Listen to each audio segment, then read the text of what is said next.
With this exercise, you want to find a resistance cord that's as strong as you can get it. No.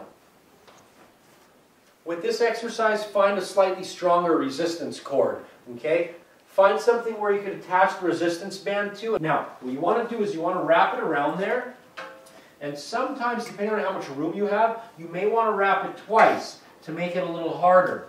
If not, you're not going to have enough resistance on that band. So it's nice and wrapped. Now we're going to get them nice and even. There we go. Lie down, and you want to scoot forward as much as you can so your arms can extend up all the way. You want to pull it down to where your elbows come all the way down and grind into that back. Go ahead, extend your arms all the way up. Shoulders are back and tucked downward. Chest is out. His feet are planted right in front of him, nice and strong. He's looking straight up. Wrists are not moving around. You want to extend up all the way, not to locking, but slightly bent. Now come down. Beautiful. Squeeze those lats.